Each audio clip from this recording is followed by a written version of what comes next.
I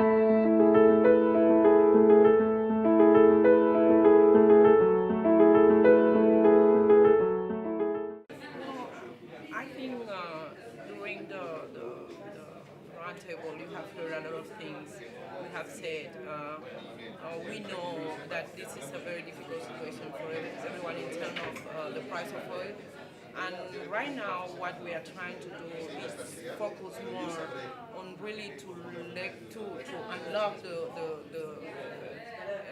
potential exploration of the country instead of really giving more importance to the signature bonus or all the bonuses. Because, we think that it's more important to get to know our subsurface instead of really focusing on collecting more money, cash for the treasury. Because at the end of the day, in long term, the government win more if we get to know what is our potential. But now for the really production companies, we have been working very closely with them so that they can really meet the requirements so that they don't lose a lot of money in the term of in the situation of low oil prices. And I think you will see that these licensing and the condition to really sign a PSC are going to be different. The fiscal term will be a little bit different.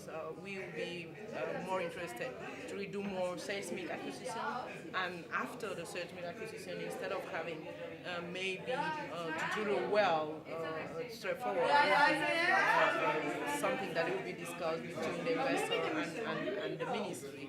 And if there is a potential, of course, the company can always move to the next step.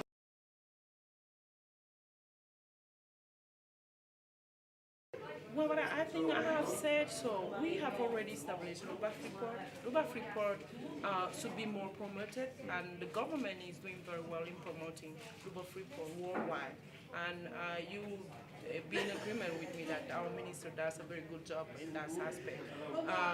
But I think in terms of what else could be done, we some people from the administration does not really understand, because we have a tax law which is the Ministry of Finance is the one in charge to really implement what is in the tax law. But I think more communication between the Ministry of Finance, MMI, the Ministry of Mines, and also the private sector of what are the conditions for the Luba Freeport would be more than important to really help EG to become the logistic. Also, we should be more in communication with not only the sector but also with the Minister of Security to really allow everyone to make the visa process not easier but really to be so a company can easily have access to all the conditions and meet their requirements.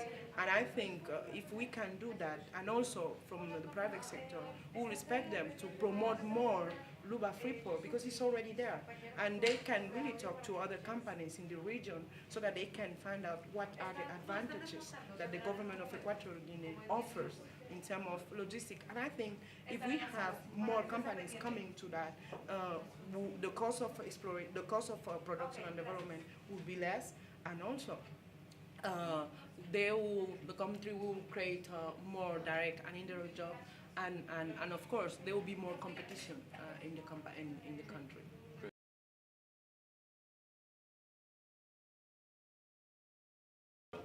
Well, but I think it's extremely important. Every time, in a yearly basis, we meet to really know what's going on in the industry. And I think most companies, and if it's not the whole industry, should come to the table so that, because we don't really meet very often. From one side, the regulator, which is the ministry, and plus we have a banque. Of course, probably we may have had a Minister of Finance with the private sector and the international companies, because we share ideas, because we have like normal communication administratively. They send a letter, we reply, but we don't have many opportunity to sit on the table and talk face to face, and they get to know what we think in a certain aspect, and we do really know what are the problems they are facing in practice, because they don't only deal with the Minister of Mine, they deal with the whole administration, and also there are other problems that I think if we can really see more can be resolved. But I think the TOGY people are giving us really the opportunity to sit down with the whole industry and get to know what are the problems and also what are the advantages and the potential of the country.